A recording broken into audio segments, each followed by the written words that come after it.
আসসালামু আলাইকুম। কেমন আছেন সবাই? আশা করি ভালো আছেন। প্রতিদিনের মতো আজকে আরেকটি টপিক নিয়ে আপনাদের মাঝে হাজির হলাম। অনেকে কমেন্ট করেন যে ভাইয়া কবুতর পালনের সহজ উপায় বলেন। তো আজকে আমরা আলোচনা করব কবুতর পালনের সহজ উপায় নিয়ে। সম্পূর্ণ ভিডিওটি মনোযোগ সহকারে দেখবেন। ভিডিওটি একটি বড় হলেও আপনারা এই ভিডিওটি থেকে অনেক লাভবান হবেন এবং কবুতর সহজে পালন করতে পারবেন। তো যারা আমাদের চ্যানেলটি সাবস্ক্রাইব করেছেন এই মুহূর্তে তাদেরকে অসংখ্য ধন্যবাদ। আর যারা সাবস্ক্রাইব করেননি ভিডিওটি শুরু করার আগে অবশ্যই তারা সাবস্ক্রাইব করে রাখবেন। আজকের আলোচনা কবুতর পালনের সহজ পদ্ধতি নিয়ে। অনেকেই শখের বশে কবুতর পালন করে। এছাড়া আমাদের দেশে এখন বাণিজ্যিকভাবেও কবুতর পালন করছেন কেউ। বিশেষ করে বেকারত্ব দূর করতে কবুতর পালন ব্যাপক ভূমিকা পালন করছে। কবুতর পালন করতে বেশি জায়গার প্রয়োজন হয় না, অন্যদিকে কম খরচ, বাজারে দামও বেশি, তাই খুব সহজে কবুতর পালন করে আয় করা সম্ভব। লাভজনক এই পাখি পালনের জন্য বাড়তি জ্ঞান ও শিক্ষার প্রয়োজন হয় না। শুধু সামান্য নজরদারি আর সতর্ক হলেই কবুতর পালন করে বেকারত্ব দূর করা যায়। কবুতর প্রতি মাসে 2টি করে বাচ্চা দেয়। বাচ্চার বয়স 21 দিন হলেই বিক্রির উপযোগী হয়।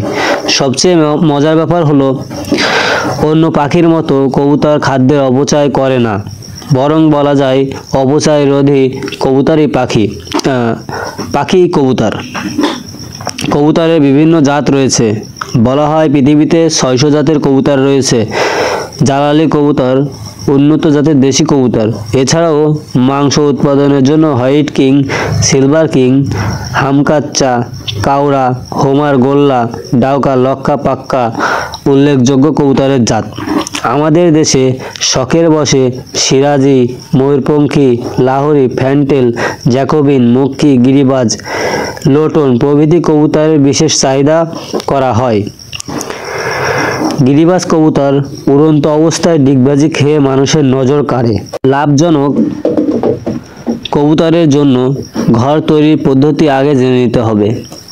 ক্ষতিকর প্রাণী ও পাখি যাতে কবুতরকে খেয়ে ফেলতে না পারে সেজন্য প্রয়োজন উঁচু ও শক্ত ঘর তৈরি করতে হবে।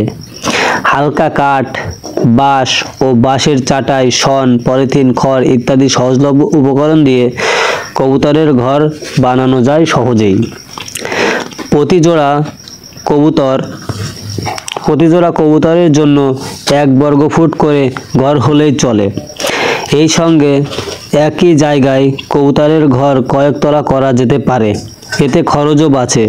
1 বর্গফুট মাপের ঘরের সামনে 5 থেকে 6 ইঞ্চি বারান্দা অবশ্যই রাখতে হবে, যাতে কবুতর সহজে দূর থেকে উড়ে এসে আশ্রয় নিতে পারে, আবার খাবারও খেতে পারে। প্রতি ঘরের দরজা রাখতে হবে 4 ইঞ্চি বাই 4 ইঞ্চি। ঘর সবসময় পরিষ্কার রাখতে হবে। প্রতি মাসে 1 বার করে ঘর পরিষ্কার করে দিতে হবে, যেটা আমি সবসময় ভিডিওতে আপনাদেরকে বলি। ডিম পাড়ার সময় যাতে সহজে খড় সংগ্রহ করতে পারে সেজন্য কবুতরের ঘরের আশেপাশে খড় রেখে দিতে হয়। ঘর রাখতে হবে সবসময় শুকনো। কবুতর সাধারণত ভুট্টা, ধান, চাল, কলাই, কাউন, মটর, খেরোসি, সরিষা, গম কবুতরের পছন্দনীয় খাবার। এসব খাদ্য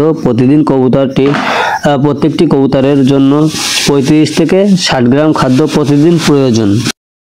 এছাড়াও বাজারে কিনতে পাওয়া যায় কবুতরের খাবার, তবে সেসব খাদ্যে 15 থেকে 16% আমিষের নিশ্চয়তা থাকতে হবে।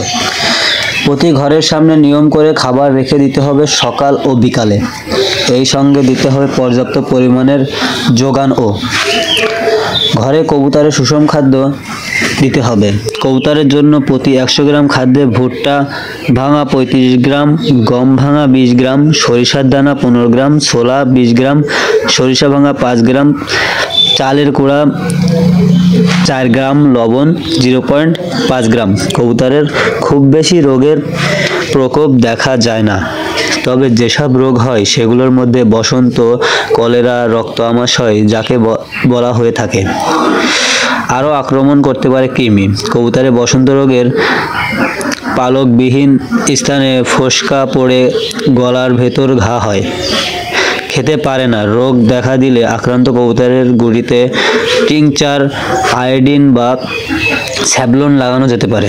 কবুতরের বয়স যখন 4 সপ্তাহ তখন পিজিয়ন পক্স টিকা বুকে ও পায়ের পালক তুলে সিরিঞ্জ দিয়ে বসন্ত রোগ হয় না। সিরিঞ্জ দিয়ে দিলে বসন্ত রোগ হয় না। কলেরা রোগ হলে অস্বাভাবিকভাবে কবুতরের দেহের তাপমাত্রা বাড়ে, শ্বাসকষ্ট হয়। আজকের ভিডিও পর্যন্তই। ভিডিওটি ভালো লাগলে অবশ্যই আমাদের চ্যানেলটি সাবস্ক্রাইব করে পাশে থাকবেন। আর ভিডিওর পরবর্তী পার্ট দেখার জন্য অবশ্যই আমাদেরকে কমেন্ট করে জানাবেন। ধন্যবাদ।